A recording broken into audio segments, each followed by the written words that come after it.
malam dalam sejarah, di mana langit seakan runtuh karena tak sanggup menahan beban kemuliaan yang turun ke bumi. Jibril tidak datang sendirian. Ia dikawal oleh barisan 70.000 malaikat, membawa sebuah frekuensi yang begitu dahsyat. Bacaan yang membuat singgasana iblis retak dan setiap berhala di dunia jatuh berserakan. Ayat Kursi. Inilah sang perisai agung. Sebuah deklarasi kedaulatan yang memaksa setiap entitas kegelapan untuk bertekuk lutut dan mengakui siapa penguasa alam semesta yang sebenarnya. Ayat yang menawarkan solusi bagi setiap jiwa yang merasa tak terlindungi dan dihantui ketakutan. Mari kita mulai, karena kali ini kita akan menelusuri kisah di balik ayat mulia ini diturunkan. Selamat datang di Nur Occulta, dan jangan lupa like dan subscribe. Assalamualaikum warahmatullahi wabarakatuh. Saat kebisingan dunia mereda dan layar ponsel padam, kita seringkali dihantam oleh serangan yang tak terlihat, kecemasan yang tak beralasan, kehampaan yang menggerogoti, dan rasa takut akan hari esok yang belum tentu terjadi. Sebuah paradoks modern. Kita berhasil mengontrol suhu ruangan hanya dengan satu sentuhan jari tangan, namun seringkali gagal mengontrol ketenangan di dalam dada. Beban terasa menekan pundak, dan motivasi diri terasa tak cukup kuat untuk menopang. Merasa berkuasa dan bertenaga di siang hari, namun menjadi tawanan bagi pikiran sendiri di malam hari. Cobalah sedikit merenung bersama. Apakah kita benar-benar merasa aman dan terlindungi di tengah badai dunia yang semakin gila? Di titik inilah, jiwa meronta merindukan sebuah ketenangan, mengharapkan penjaga yang tidak pernah lelah, walaupun saat kita kehabisan tenaga untuk bertahan. Pertanyaannya, bagaimanakah cara bersembunyi yang paling aman saat musuh yang kita hadapi bukan lagi manusia, melainkan rasa takut, kecemasan dan gangguan yang berasal dari dimensi yang tak kasat mata, seperti jin, setan, atau keburukan dan diri kita sendiri? Di tengah samudera ketidakpastian itu, muncullah sebuah jangkar, bukan berupa harta atau senjata, melainkan sebuah getaran cahaya yang dibungkus dalam 9 kalimat mulia. Ayat Kursi. Beberapa sahabat Nur Occulta mungkin mengenalnya sebagai ayat ke-225 dari surah Al-Baqarah. Namun jika kita memahami rahasianya lebih dalam, ini adalah sebuah protokol keamanan langit, sebuah jawaban bagi setiap hati yang sesak, dan deklarasi bahwa ada zat yang tidak pernah melepaskan kendali, meski seluruh alam semesta seolah sedang hancur. Namun kejadian luar biasa apa yang sebenarnya terjadi saat ayat ini pertama kali diturunkan? Kisah ini membawa kita kembali ke salah satu fase paling sunyi dan menentukan dalam perjalanan Rasulullah, masa hijrah dari Makkah menuju Madinah. Sebuah perjalanan fisik yang sederhana, namun syarat dengan pergolakan langit dan bumi dalam makna yang tak selalu terlihat oleh mata manusia. Dalam tradisi hikmah dan refleksi spiritual, diceritakan bahwa pada masa-masa genting inilah wahyu-wahyu penjaga diturunkan sebagai penguat jiwa. Salah satunya adalah ayat Kursi, sebuah ayat yang tidak sekadar dibaca, tetapi diyakini mengandung perlindungan dan keagungan yang luar biasa. Para ulama menyebutkan bahwa ayat ini dijaga oleh malaikat, dan kehadirannya di dunia membawa ketentraman bagi orang beriman, sekaligus kegentaran bagi makhluk-makhluk yang hidup dalam kegelapan. Dalam gambaran simbolik yang beredar di kalangan ahli hikmah, Kekuatan maknanya digambarkan seperti cahaya besar yang menembus alam gaib, mengguncang sistem tipu daya setan, dan melemahkan pengaruhnya atas manusia. Karena di dalamnya terkandung tauhid yang paling murni, pengakuan mutlak bahwa hanya Allah yang hidup, berdiri sendiri, dan menguasai seluruh langit dan bumi tanpa celah sedikit pun. Sebagian ulama juga menyebut bahwa di dalam ayat kursi tersimpan Ismul Azam, nama Allah yang Maha Agung. Meski bentuk dan penentuannya tetap menjadi wilayah ikhtilaf, namun semua sepakat pada satu hal: ayat ini adalah benteng. Ia tidak diturunkan untuk sekadar dihafal, tetapi untuk menjadi penjaga kesadaran, peneguh iman dan cahaya ketika manusia berada di titik paling rapuh. Ayat kursi adalah pengingat bahwa manusia tidak pernah benar-benar sendirian, bahwa di balik gelapnya malam selalu ada penjagaan yang tidak terlihat selama hati masih terhubung dengan sumber kekuatan sejati. Akan tetapi, bagaimana mungkin rangkaian ayat bisa memiliki otoritas setinggi itu? Sampai para penguasa kegelapan seperti jin dan iblis selalu gemetar dan mundur teratur saat ayat ini beresonansi. Untuk membuktikan kekuatannya, kita harus melihat sebuah peristiwa yang terjadi ribuan tahun lalu. Sebuah pertemuan gelap di gudang kurma yang memaksa sesosok makhluk tak kasat mata membocorkan rahasia terbesar dari ayat kursi, seperti yang diriwayatkan dalam hadis Sahih Bukhari. Kala itu, di bawah langit Madinah yang pekat, Rasulullah menugaskan Abu Hurairah, salah satu sahabat yang paling banyak meriwayatkan hadis karena daya ingat yang luar biasa, serta dikenal sebagai sahabat yang paling setia, untuk menjaga persediaan kurma di Madinah. Namun setiap malam persediaan itu berkurang secara misterius. Sesuatu mencurinya, namun tanpa jejak, dan ia tidak menyadari sedang menjaga batas antara dunia manusia dan dimensi yang tak kasat mata. Di tengah keheningan malam, bayangan itu muncul. Sosok makhluk yang tingginya seukuran anak kecil, namun kehadirannya mampu membawa hawa yang mengerikan dalam kegelapan. Abu Hurairah dengan keberanian yang dingin mencegatnya lalu bertanya, "Siapakah kamu?" Lalu dialog pun terjadi di ambang batas antara dua alam. Saat Abu Hurairah meraih tangan makhluk itu, teksturnya terasa asing, seperti cakar anjing yang ditutupi bulu kasar. Kemudian makhluk Tiu menjawab, "Aku adalah jin." Ia mengaku sebagai jin dengan wujud yang paling buruk rupa di antara kaumnya. Sosok yang miskin dan membutuhkan makanan untuk keluarganya yang kelaparan. Kasih sayang seorang sahabat Nabi mengalahkan kecurigaannya. Ia melepaskannya setelah mendapat janji bahwa ia tidak akan kembali. Keesokan paginya, sebelum Abu Hurairah sempat berucap, Rasulullah menyambutnya dengan pertanyaan yang mengguncang. "Wahai Abu Hurairah, apa yang dilakukan tawananmu semalam?"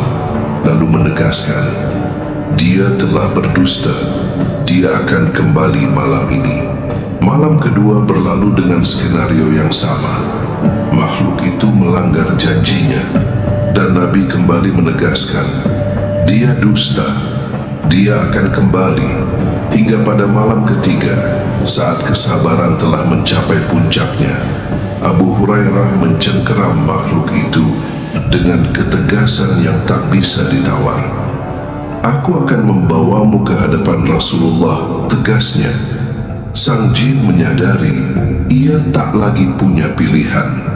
Di ambang keputusasaan, makhluk kegelapan itu menawarkan sebuah barter yang akan mengubah sejarah spiritual manusia selamanya.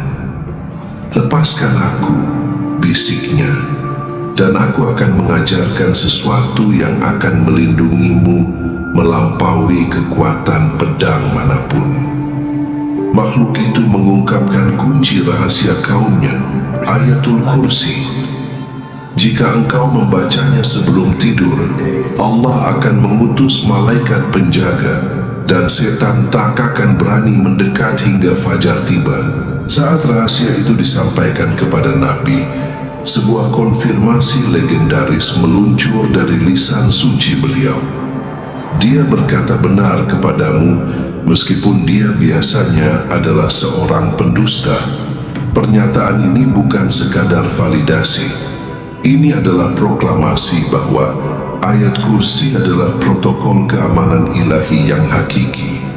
Hadis sahih ini membuktikan bahwa siapapun yang melantunkan 9 kalimat tersebut, ia sedang mengaktifkan sebuah dinding perlindungan metafisika yang mustahil ditembus oleh gangguan fisik maupun ruhani. Lalu, apa sebenarnya rahasia yang tersembunyi di balik kata demi kata dalam ayat ini? Mengapa ia disebut sebagai manifestasi dari Ismul Azam, nama Allah yang paling agung? Bismillahirrahmanirrahim. Allah tidak ada Tuhan selain Dia, yang maha hidup lagi terus-menerus mengurus makhluknya. Dia tidak dilanda oleh kantuk dan tidak pula oleh tidur. Miliknya lah apa yang ada di langit dan apa yang ada di bumi. Tidak ada yang dapat memberi syafaat di sisinya tanpa izinnya.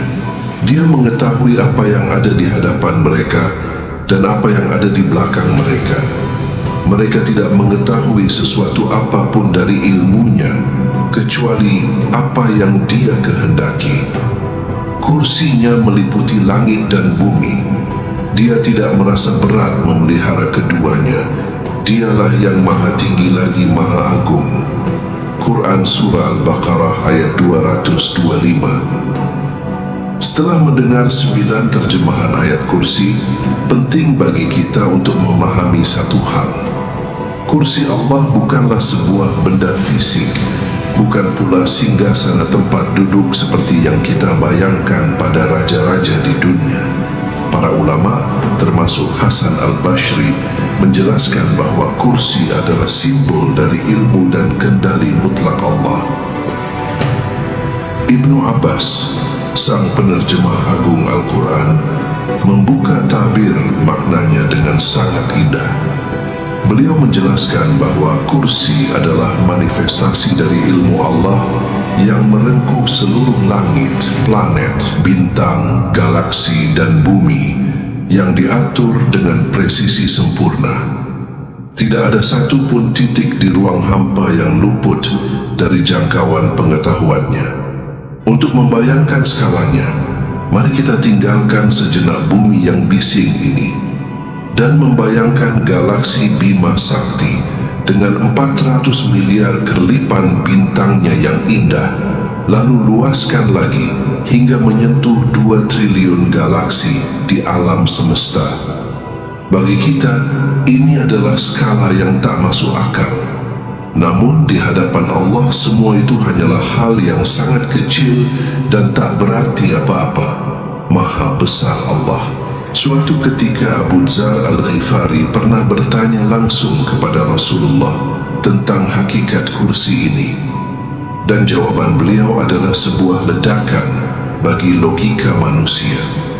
Demi zat yang jiwaku berada di tangannya, tidaklah 7 lapis langit dan 7 lapis bumi jika dibandingkan dengan kursi, kecuali seperti sebuah cincin kecil yang dilemparkan di tengah padang pasir yang maha luas.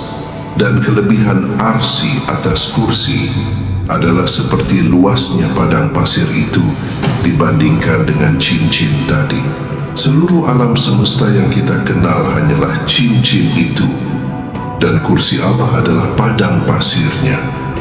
Bayangkanlah, jika alam semesta yang maha raksa ini hanyalah setitik debu di hadapannya, maka memelihara langit, bumi, dan seluruh isinya tidak sedikit pun membuat Allah merasa berat atau kewalahan. Bagi sang pemilik keagungan, menjaga triliunan bintang semudah Dia menjaga setiap hela napas hambanya. Namun kejutan bagi nalar kita tidak berhenti di sana. Karena di atas kursi berdirilah arsy, dan jika dibandingkan dengan arsy Allah, kursi kembali mengecil menjadi sekadar cincin yang hilang di tengah gurun pasir yang jauh lebih luas lagi. Masya Allah, disinilah rahasia itu mulai terkuak. Inilah alasan mengapa iblis gemetar dan setan mundur teratur. Saat seseorang melafalkan ayat kursi, ia tidak sedang membaca teks kuno, melainkan sedang mengaktifkan frekuensi kedaulatan dari zat yang ilmunya meliputi segala sesuatu. Jika semesta ini hanyalah debu di hadapannya, mengapa Allah masih memperhatikan setiap hela napas kita?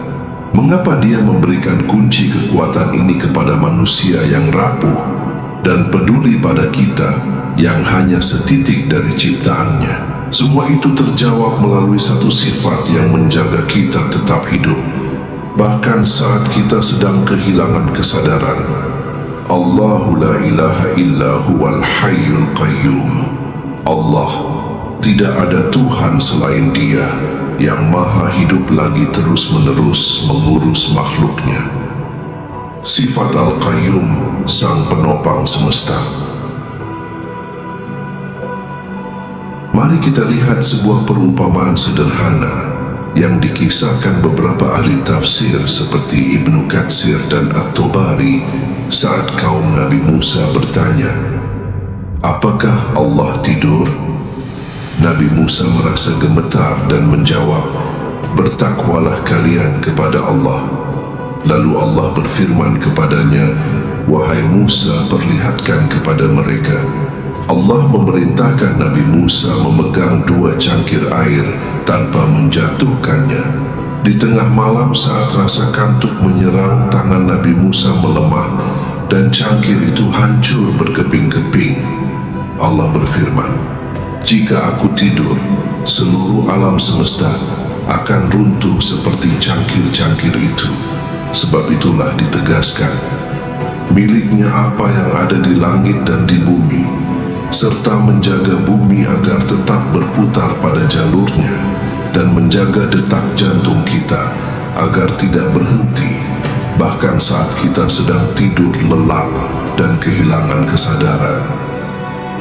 Sungguh, segala keteraturan ini adalah bukti cintanya yang paling nyata. Bagi hati yang sehat, menyadari bahwa hidup kita sedang dipeluk dan dijaga setiap detiknya. Masya Allah, bagaimana mungkin kita masih berani menentangnya, meninggalkan sholat, bahkan mengabaikan perintah dan larangannya?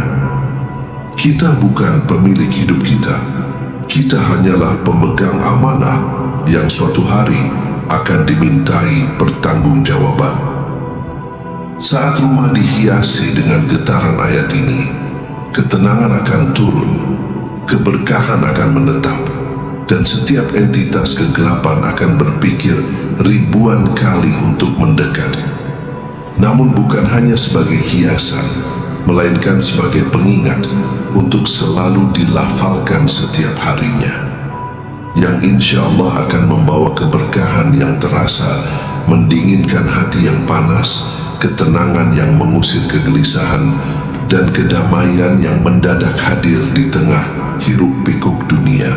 Dalam kitab Asrarul Mufidah juga mengungkap sisi lain dari rahasia ayat ini. Bagi mereka yang membacanya terus-menerus setiap hari, sebuah perubahan besar akan terjadi. Bukan hanya dada yang terasa lebih lapang dan penuh hikmah, tapi pintu-pintu rezeki dan kemuliaan hidup pun mulai terbuka. Ada wibawa yang terpancar dari diri mereka, membuat orang lain menaruh hormat, sementara perlindungan Allah senantiasa menjaga mereka dari segala bencana yang tak terduga. Ayat kursi juga dikenal sebagai puncak dari Al-Quran, sebagaimana yang disampaikan Syekh Wahbah Zuhaili. Ia adalah perisai yang menjaga tidur kita, pelindung yang mengawal langkah kita di pagi hari, dan benteng yang mengelilingi rumah dari gangguan yang tak kasat mata, insya Allah.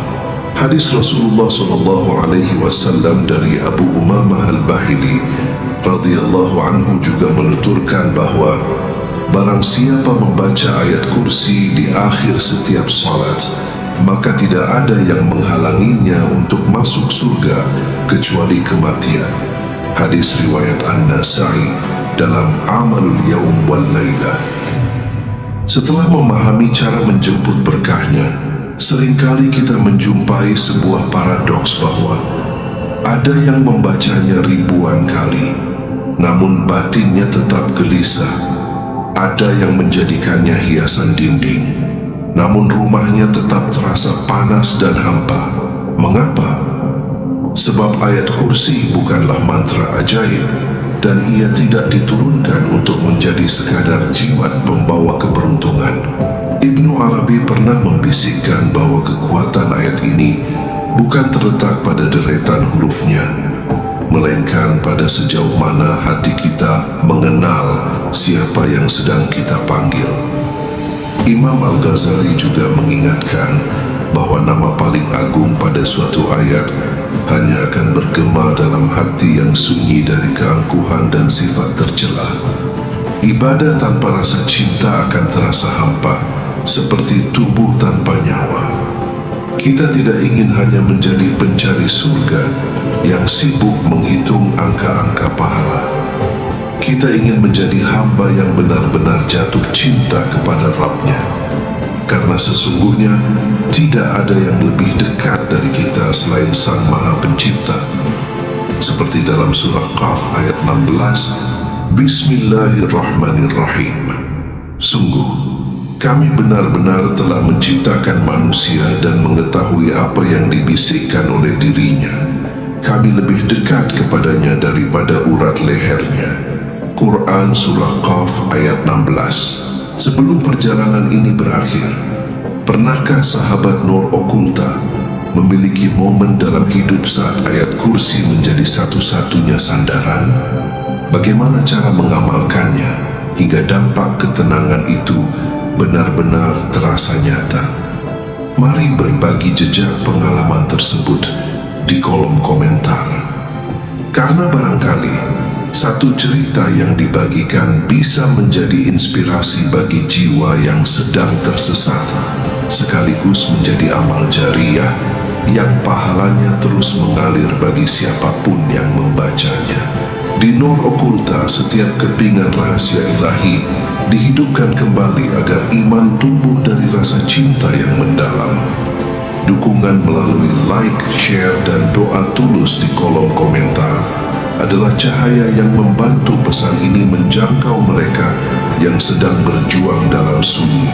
Terima kasih telah bertahan hingga detik terakhir di episode kali ini. Semoga setiap langkah kaki dan setiap detak jantung kita selalu berada dalam dekapan Zat yang Maha Hidup, Maha Menjaga, dan Maha Dekat. Sampai jumpa di kisah penuh hikmah selanjutnya. Wassalamualaikum warahmatullahi wabarakatuh.